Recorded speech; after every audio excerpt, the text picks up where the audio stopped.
கபாலிடா பேரை கேட்ட உடனே சும்மா அதிருதுல்ல.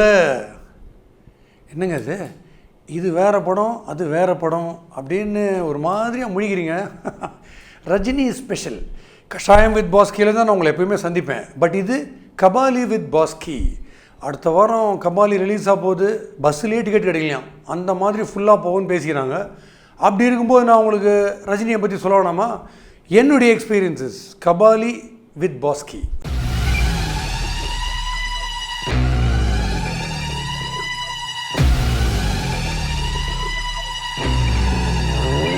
முன்னால் சில படங்கள்லாம் எஸ்டெரியார் ஃபிலிம்ஸில் அவருடைய ஸ்டைல்ஸை எப்படி காமிச்சிருக்காங்க அதை இப்போ உங்களுக்கு சொல்கிறேன்.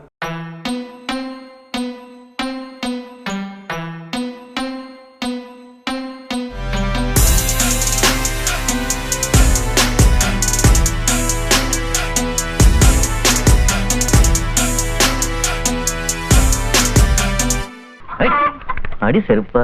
ரஜினி நடிச்சு வந்து one of the best films, எனக்கு எப்பயுமே ஆல் டைம் பெஸ்ட்னு பார்த்தீங்கன்னா ஜானி.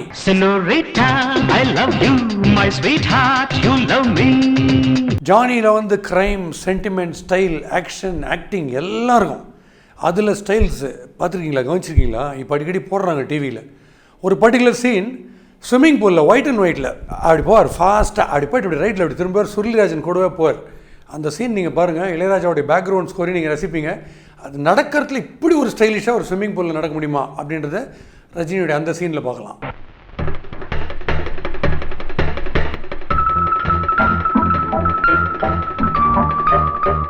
ஜானியில் ஓப்பனிங் சீன் நீங்கள் பார்த்தீங்கன்னா, இந்த பணத்தை டபுள் ஆக்க போகிறோம் அப்படின்னு சொல்லிட்டு ஒரு ஜுவல்லரி உள்ள ஃப்ராட் பண்ணுறதுக்கு போவார் அந்த கேரக்டரில், ஒரு பயங்கரமான கேரக்டரில். அதுக்கப்புறம் ஓப்பனிங் டைட்டில்ஸ் வர்றதுக்கு முன்னாடி ஒரு காரை திருடிட்டு, அந்த திருடின காரை பற்றின நியூஸ் அவரே கேட்டுன்னு இருப்பார். கேட்டுட்டு அந்த ஃபியட்டை ஃபுல்லாக ஸ்ப்ரே பெயிண்ட் அடிச்சுட்டு ஒரு சிகரெட் அப்படி பற்ற வச்சுட்டு அப்படி பார்ப்பார். அப்போ தான் டைட்டில்ஸ்லாம் வரும். அந்த ஸ்டைலை நீங்கள் கவனிச்சிங்கன்னா, ஐயோ இந்த மாதிரி ஒரு சப்ஜெக்டில் ரஜினியுடைய ஸ்டைலை வந்து டைரக்டர் மகேந்திரன் இப்படி ஆரம்பித்து வச்சுருக்காரா அப்படின்னு கண்டிப்பாக உங்களுக்கு தோணும்.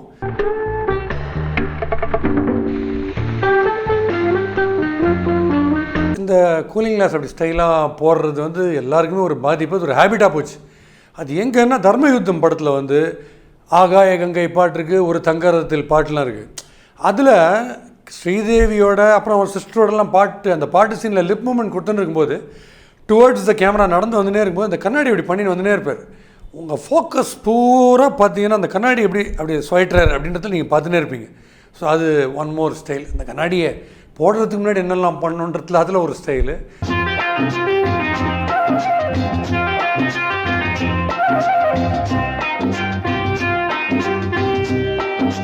பாடல் காட்சிகள்லாம் நீங்கள் பார்த்துருப்பீங்க. பாடல் காட்சிகளில் ஸ்டைல் எக்ஸிபிட் பண்ண முடியுமான்னு பார்த்தா காதலின் தீபம் ஒன்று பாட்டு உங்களுக்கு தெரிஞ்சிருக்கும், தம்பிக்கு எந்த ஊரில்.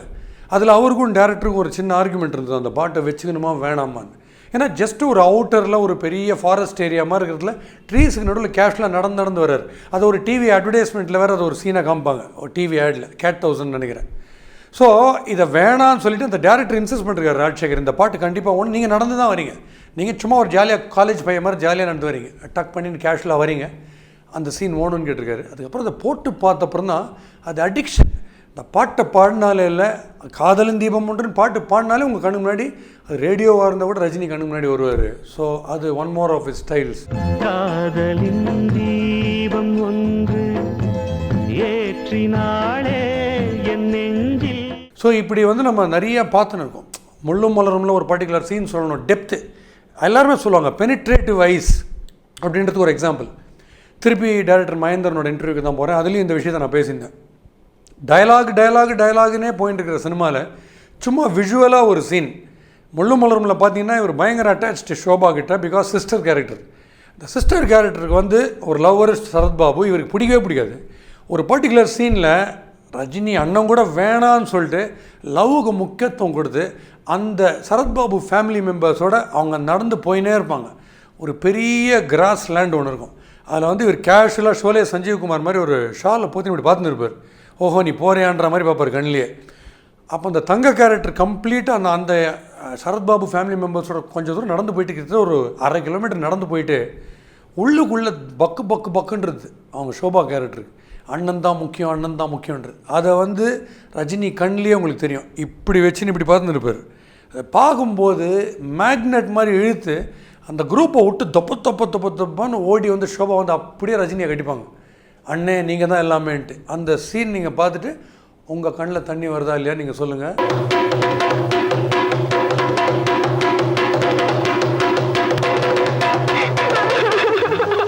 காமெடி வந்து நான் நிறைய காமெடியில் கொஞ்சம் வந்து இன்வால்மெண்ட் ரொம்ப அதிகமாக இருக்குன்றதுனால அவர் பண்ண காமெடியில் எல்லாருமே சொல்லுவாங்க அந்த பாம்பு பார்த்து பயந்து அந்த சீன் சொல்லுவாங்க. அதில் விஷுவலி பிரில்லியன்ட். டைரக்டர் சுரேஷ் கிருஷ்ணாவே சொன்னார், நாங்கள் அந்த மாதிரி சிரித்தோம் அந்த சீனுக்குன்னாரு.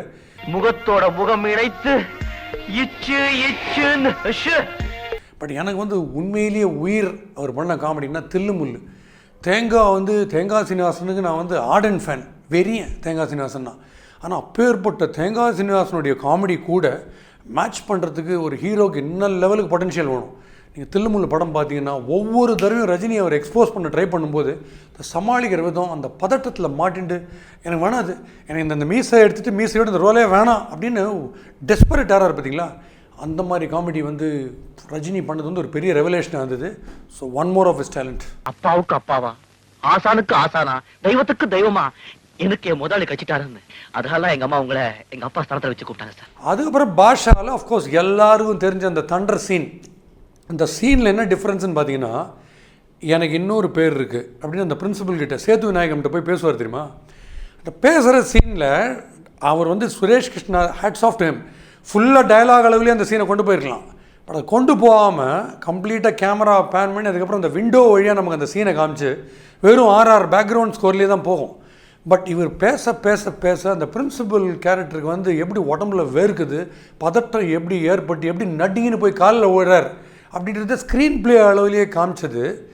மீதி ஏதாவது ஒரு கேரக்டர் யாராவது ஒருத்தர் ரஜினி பிளேஸில் இருந்து அதை வெறும் ஆர்ஆரில் இந்த டெரரை க்ரியேட் பண்ணுறக்க முடியுமான்னு நீங்கள் யோசிச்சு பாருங்கள். ரொம்ப ரொம்ப கஷ்டம். அதை முடிச்சுட்டு வெளில வந்துட்டு உண்மையை சொன்னேன் அப்படின்ட்டு போகிறார் பார்த்தீங்களா. ஸோ அதுதான் அப்படின்னு பண்ணுறதோட ஒரு ஸ்டைல் நிற்காது. எல்லா ஆக்டிங்லேயும் அவருடைய ஸ்டைல் இருக்குன்றத அந்த ஒரு சீனில் காமிச்சார். ஐயா, என் பேர் மாணிக்கம், எனக்கு இன்னொரு பேர் இருக்கு. நிறைய ஸ்டைல்ஸ். தப்புத்தாளங்கள்னு ஒரு படம் வந்தது, டைரக்டர் கே பாலச்சந்தருடைய black and white film. Extraordinary film. ஒரு ப்ராஸ்டியூட் பற்றியான ஒரு கதை. பட் அவ்வளோ பியூட்டிஃபுல்லாக எடுத்திருப்பார், கண்ணில் ஒத்திக்கிற மாதிரி எடுத்திருப்பார். அதில் நீங்கள் பார்த்தீங்கன்னா ரஜினியுடைய ஸ்டைல் என்ன தெரியுமா, கண்ணாடி முன்னாடி போய் ஃபுல்லாக வாரிப்பார், வாரின்ட்டு செக்க தலையை கழிச்சு விட்ருவார். அடிக்கடி அதை பண்ணினே இருப்பாங்க. எல்லோரும் பேசுவாங்க, ஏன் பாரு தலையை வாரிக்கிறாரு அதுக்கப்புறம் கழிச்சு விட்றாரு அப்படின்னு தப்பு தாளங்களில் பேசினே இருப்பாங்க. உண்மை சொல்லு, கண்ணாடியில் இதை பார்த்துட்டு தானே வந்திருக்கிறேன். நிறைய ஸ்டைல்ஸில் வந்து எவ்வளோ நீங்கள் பார்த்தா கூட நினைத்தாலே நிற்கும் படத்தில் வந்து காமெடியில் யூஸ் பண்ணியிருப்பார் இந்த ஸ்டைல்ஸு. பூர்ண விஸ்வநாதன் சொல்லுவார், 10 தடவை இந்த சிகரெட்டை லபக்குன்னு போட்டு பிடிச்சிடணும், பண்ணிட்டியானா அப்படின்னு ஒரு பெட்டு வைப்பார். அதை 9 தடவை சிகரெட்டை போட்டு இந்த 10th டைம் கைகள்லாம் உதறும். அங்கே பார்த்தீங்கன்னா ஸ்டைலில் கூட காமெடியை கொண்டு வர முடியுன்றது ரஜினி பியூட்டிஃபுல்லாக பண்ணியிருப்பார். எனக்கு சுண்டு தான் தர வேணும். ஒரு உண்மையிலேயே சூப்பர் ஸ்டாரால் அதிரடியாக என்ன வேணால் பண்ண முடியுன்றதுக்கு காயத்ரின்னு ஒரு படம், ரைட்டர் சுஜாதாவுடைய ஸ்கிரிப்டு, ஸ்டோரி. அந்த படத்தில் வந்து ரொம்ப மிஸ்டீரியஸான ஹேப்பனிங்ஸ்லாம் ஒரு வீட்டில் நடக்கும், ஒரு பூத் பங்களா மாதிரி ஒரு பங்களாவில். அது ஃபுல்லாகவே ரஜினியுடைய சூப்பர்விஷனில் தான் நடக்கும். ஏன்னா ஆன்டி ஹீரோ இருப்பார் அதில் அங்கே உள்ளே வர ஸ்ரீதேவி அந்த விஷயத்தெல்லாம் கண்டுபிடிச்சிட்டாங்க அப்படின்றது அவருக்கு திடீர்னு தெரிய வரும்.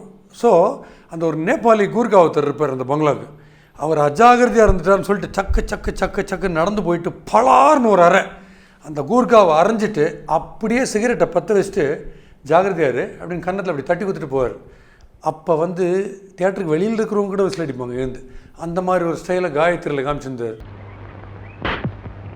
ரஜினியுடைய ஸ்பீட் அது நடையில் பார்த்துருப்பீங்க, சக்குன்னு பண்ணுற விஷயங்களில் பார்த்துருப்பீங்க. இந்த சீட் நீங்கள் பார்த்துருக்கீங்களான்னு சொல்லுங்களேன். தர்மயுத்தம் அவருக்கு வந்து லைஃப்லேயே ஒரு பெரிய கம்பேக். நிறைய க்ரைசிஸ்லாம் ஃபேஸ் பண்ணார் அந்த சமயத்தில். ஒரு பெரிய comeback, professional life personal life எல்லாத்துலேயுமே ஒரு கம்பேக்காக அமைஞ்சது அந்த படம் தர்மயுத்தம். அந்த படத்தில் தன்னுடைய சிஸ்டரை கொண்டுடுவாங்க. தான் சிஸ்டரை கொண்டுட்டு அந்த பாடியை ரிட்ரீவ் பண்ண வரும்போது ஒரு ஆம்புலன்ஸ் வரும். அந்த ஆம்புலன்ஸ் வந்து பாடி எடுத்துகிட்டு போயிடும். எடுத்துகிட்டு போனப்பறம் இன்னொரு ஆம்புலன்ஸ் வரும், அதுதான் ஒரிஜினல் ஆம்புலன்ஸ். ஸோ முதல்ல வந்த ஆம்புலன்ஸ் டூப்ளிகேட் ஆம்புலன்ஸுன்றதை கண்டுபிடிச்சோன்னே காரில் வந்து ஸ்டியரிங்க்கு இன்னொரு பக்கத்தில் காரில் வெளியில் சாஞ்சுன்னு இருப்பார். இந்த போலி ஆம்புலன்ஸ் வந்துட்டு போயிடுச்சு பாடி எடுத்துன்னு, ஒரிஜினல் ஆம்புலன்ஸ் இப்போ தான் வருதுன்ற உண்மையை தெரிஞ்சிருந்ததும் இந்த கார் மேலேயே ரோல் பண்ணி இந்த பக்கம் வருவார், ஸ்டியரிங் பக்கம். அதுக்கு பேக்ரவுண்ட் ஸ்கோர் ஆர்ஆர் எப்படி இளையராஜா போட்டிருக்கான்றது நீங்கள் பாருங்கள் அந்த சீனில்.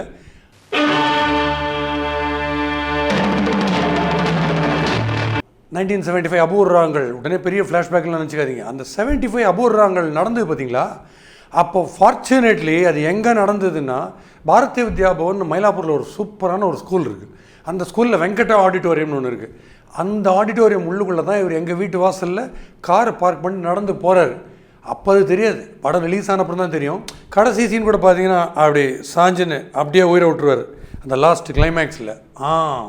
அது அங்கே தான் நடந்தது, அபூர்வ ராகங்கள். ஸோ ஸ்டார்ட் ரஜினின்னு ஒருத்தர் ஃபிலிம் ஃபீல்டு உள்ளே வராரு, நம்ம வீட்டு வாசலில் காரை பார்க் பண்ணிட்டு எதிரில் போகிறார் ஷூட்டிங்ன்றதுலாம் அதுக்கப்புறம் ஃப்ளாஷ்பேக்கில் தான் தெரிஞ்சுது. அதுதான் முதல்ல நான் ரஜினியை பார்த்தது. அண்ட் இத்தனைக்கும் முதல் படத்தில் ஒரு சாந்தமாக ஒரு கேன்சர் பேஷண்ட்டாக வந்து நாகேஷ் அவர் மேலே ஏகப்பட்ட ஜோக்ஸ் வச்சுன்னு இருப்பார், பேசிவாக சாந்தமாக இருப்பார். அப்போ எங்கள் குரூப்பில் ராகவேந்தர் ராவ்னு இருந்தார். அவர் வந்து கிளியராக சொன்னார், இவர் வந்து கலக போகிறார் உலகத்தையே, நீ வேணால் பாருன்னொன்னே நாங்கள்லாம் வந்து அப்படி ஒரு மாதிரியாக பார்த்தோம். ஒரு டயலாக் கூட பேசலை, ஒரு பேஷண்ட்டாக வர்றாரு, இவர் என்ன பண்ணிட்ட போகிறாருன்ற மாதிரி எல்லோரும் பேசணும். ஆனால் அவர் ஜெயிஸ்டர், அந்த ராகவேந்தர் ராவ்ன்ற ஜெயிஸ்டர். அவர் சொன்னது அப்படியே பழிச்சிடுச்சு. இன்றைக்கி உலக அளவில் ஒரு சூப்பர் ஸ்டார் ஆகிருக்காரு. எக்ஸ்ட்ராடினரி ஃபைண்டிங் அது. அதுக்கப்புறம் மயிலாப்பூரில் ஒரு தடவை வந்து வழக்கம் போல் கிரிக்கெட் ஆட்டு வந்து எல்லாம் குரூப் பண்ணின்னு இருப்போம். திடீர்னு ஒரு ஃபீட் ஒன்று அப்படியே ஸ்வைன் அப்படி வந்துட்டு அப்படியே கீச் பிரேக் போட்டு அப்படி கண்ணாடி இறங்கிட்டல, எக்ஸ்கியூஸ் மீ இது ஒன் வேயா அப்படின்னு ஒரு வாய்ஸ் மட்டும் கேட்டுது. அப்படியே உத்து பார்த்து ரஜினி இது ஒன் வேயா அப்படின்னு திருப்பி, இது ஒன் வே இல்லை சார்னு சொல்லி முடிக்கிறதுக்குள்ளே ஒரு 1000 பேர் வந்துட்டாங்க. அப்படியே காரை தூக்கினே போட்டாங்க. அப்போயே அவ்வளோ ஃபேமஸ், 76, 77 நான் சொல்கிறது, அப்பயே அவ்வளோ ஃபேமஸ். இத்தனைக்கும் சூப்பர் ஸ்டார்ன்ற டைட்டில் அப்போ கொடுக்கல.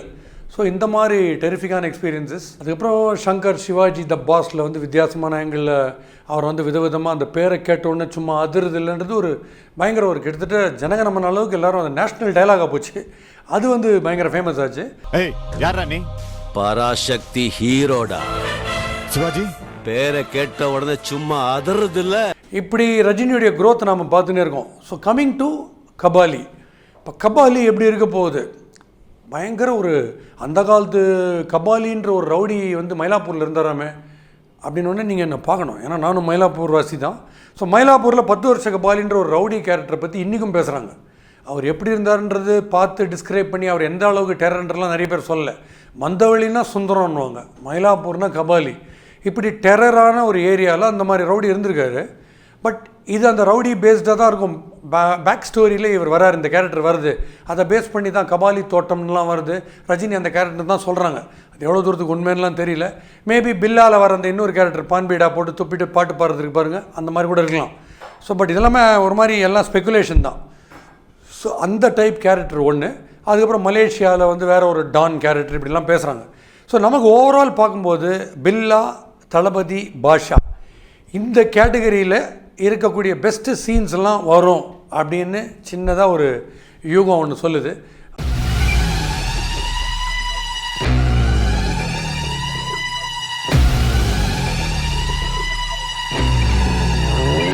அண்டு டைரக்டர் ரஞ்சித்தை பார்க்கும்போது அட்டகத்தி அண்ட் மெட்ராஸ் 2 படமுமே ஸ்க்ரீன் பிளேயில் ஒரு பரபரப்பு ஓணும்னா அதை பிரமாதமாக காமிப்பார். நம்மளுடைய கஷாயம் வித் பாஸ்கி நீங்கள் ரெஃபர் பண்ணிங்கன்னா கண்டிப்பாக தெரியும் உங்களுக்கு. அதில் பரபரப்பை வந்து ரஞ்சித் ரொம்ப பிரமாதமாக காமிப்பார். பரபரப்பை ஜென்ரலாக சினி ஃபீல்டில் யாரை வச்சு வேணால் காமிக்கலாம். ஆனால் ரஜினியை வச்சு பரபரப்பு காமிக்கணுன்னா எக்ஸ்பெக்டேஷன் எக்ஸ் போயினே இருக்கும். அதனால் அந்த எக்ஸ்பெக்டேஷனுக்கான ஒரு பரபரப்பு கபாலியில் இருக்குன்றதை கண்டிப்பாக நாம் நம்புகிறோம்.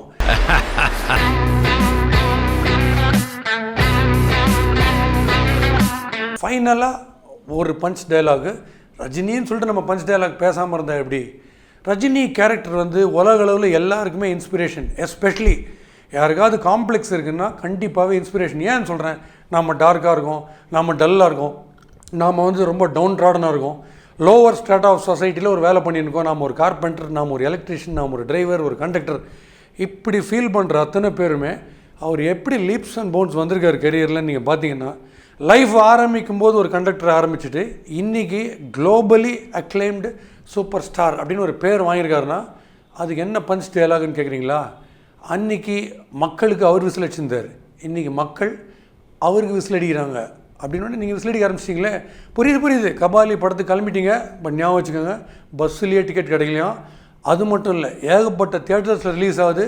லேட்டஸ்ட் நியூஸ் ஆப்ரேஷன் தியேட்டரில் கூட ரிலீஸ் ஆகுதான். Be careful. கபாலிடா.